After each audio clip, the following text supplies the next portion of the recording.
کہ حضرت محبوب الہی کے لگائے ہوئے پودے کو انہوں نے برگوبار بنایا، ایک تناور اور گھنا درخت بنایا۔ تو یہ وہ بزرگ ہیں حضرت خواجہ نصیر الدین محمود روشن چراغ دہلی، آج بھی جب بڑے بڑے ان کا نام لیتے ہیں تو سر ادب سے جھک جاتے ہیں کہ حضرت نے جب اپنی اس آبادی کو محفوظ کیا، بچایا، تو آپ نے یہ نہیں دیکھا کہ اس آبادی میں بسنے والے کون لوگ ہیں۔ رنگ و نسل سے اوپر اٹھ کر، جات دھرم سے اوپر اٹھ کر آپ نے ہر اس آدمی کی، ہر اس بندے کی حفاظت کی جو کہ اس آبادی میں رہتا ہے۔ چراغ دلی میں کوئی بیمار ہوتا ہے تو پہلے ڈاکٹر کے پاس نہیں جاتا ہے، پہلے یہاں پر آتا ہے وہ، اور سب سے پہلے اگر ان کے گھر میں شادی ہوتی ہے، لڑکی کی شادی ہوتی ہے، لڑکی کی شادی ہوتی ہے، پہلے دربار میں حاضری ہوتی ہے۔ بسم اللہ الرحمن الرحیم وبہ نستعین۔ السلام علیکم ورحمۃ اللہ وبرکاتہ، نحمدہ ونصلی علی رسولہ الکریم، اللہم صلی علی محمد وعلی آل محمد وبارک وسلم، صلاۃ وسلام علیک یا رسول اللہ صلی اللہ تعالی علیہ وآلہ وسلم۔ لی خمسۃ نطفی بہا حر الوباء الحاطمہ، المصطفیٰ والمرتضیٰ وابناہما والفاطمہ۔ خدا کے عاشق تو ہیں ہزاروں، بنوں میں پھرتے ہیں مارے مارے، میں اس کا بندہ بنوں گا جس کو خدا کے بندوں سے پیار ہوگا۔ الہی تابوت خورشید و ماہی، چراغ چشتیاں را روشنائی۔ ہندوستان روحانیت کی سرزمین ہے، صوفیاء کرام کی سرزمین ہے۔ اس ہندوستان میں سلسلہ چشتیہ کے صوفیاء میزبان کہے جاتے ہیں، باقی تمام سلاسل کے صوفیاء مہمان مانے جاتے ہیں۔ سلسلہ چشتیہ نظامیہ کی ایک عظیم خانقاہ میں اس وقت ہم حاضر ہیں، اور یہ جو آستانہ آپ دیکھ رہے ہیں سلسلہ چشتیہ کے وہ عظیم بزرگ جن کو سلسلہ چشتیہ میں حسین ثانی کے نام سے یاد کیا جاتا ہے، سلطان المشائخ زنی زربخش محبوب الہی حضرت خواجہ نظام الدین اولیاء رحمۃ اللہ علیہ کے جانشین و خلیفہ حضرت خواجہ نصیر الدین محمود روشن چراغ دہلی رحمۃ اللہ علیہ کے آستانے پر اس وقت ہم موجود ہیں۔ دلی 22 خواجگان کی چوکھٹ ہے، بے شمار اولیاء یہاں ہیں۔ ہندوستان میں دلی کا ایک الگ مقام ہے۔ صوفیاء کرام جو دلی کے بہت مشہور ہیں، ان مشہور بزرگوں میں ایک بڑا ہی اہم نام حضرت خواجہ نصیر الدین محمود روشن چراغ دہلی کا ہے، جنہوں نے حضرت نظام الدین اولیاء کے لگائے ہوئے درخت کو محبوب الہی کے وصال کے بعد میں پانی دیا اور اس خانقاہی نظام کو باقی رکھا، اور پھر اس کا فیض دکن میں پہنچایا، پاٹن میں پہنچایا، اور ہندوستان کی الگ الگ مقامات پہ، الگ الگ جگہوں پر حضرت خواجہ نصیر الدین محمود روشن چراغ دہلی نے حضرت محبوب الہی کے نظام کو پہنچایا ہے۔ اس وقت آپ فریم میں دیکھ رہے ہیں ہمارے ساتھ بڑی اہم شخصیات موجود ہیں۔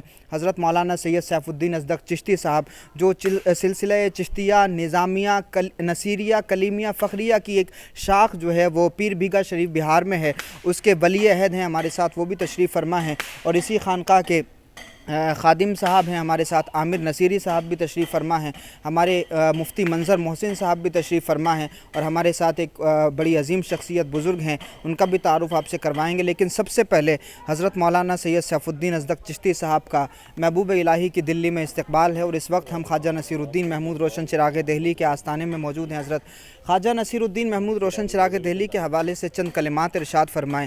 سلسلہ آپ کے خانقاہ تک کیسے پہنچا، اس کے حوالے سے بھی فرمائیے گا۔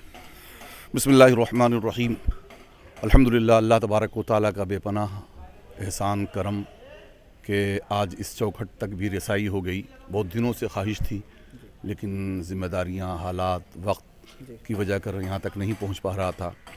لیکن اس سلسلے میں سب سے پہلے میں ایک بار آپ ہی کا شکریہ ادا کروں گا کہ آپ نے اپنا قیمتی وقت دیا، اور ہمارے مفتی منظر محسن صاحب اور جناب ڈاکٹر سید شاداب حسین رضوی صاحب، جن کے معرفت میں سے اور ذریعے سے یہاں تک پہنچے، اور کرم بالائے کرم یہ ہو گیا کہ یہاں سے بھی دعوت چلی گئی۔ یہ ہمارے جناب عامر نصیری صاحب نے مجھ کو فون کیا کہ میاں کہاں ہیں آپ، تو ہم نے کہا اب آنے کا ارادہ ہے، اب تو طے ہے کہ آنا ہی ہے۔ تو حقیقت یہ ہے کہ سرکار نے آج یہاں بلا لیا، اور ان کا تعارف، حضرت کا تعارف تو آپ نے کر ہی دیا کہ حضرت محبوب الہی کے لگائے ہوئے پودے کو انہوں نے برگوبار بنایا، ایک تناور اور گھنا درخت بنایا، اور اس کے فیضان کو جو ہے انہوں نے جاری و ساری فرمایا۔ اور یقیناً یہی شجرہ اور یہی سلسلہ ہوتے ہوئے مستقل پہنچا ہے ہمارے آستانہ چشتی چمن پیر بیگھا شریف تک۔ میں بجائے اس کے کہ کچھ اور تفصیل بیان کروں، میں سیدھے یہاں سے شجرہ پڑھ دیتا ہوں۔ حضرت محبوب الہی کے بعد حضرت نظام الدین معین الدین فی حد ذاتہ، قطب الدین فی حکامہ، فرید الدین فی انوارہ، نظام الدین فی اسرارہ،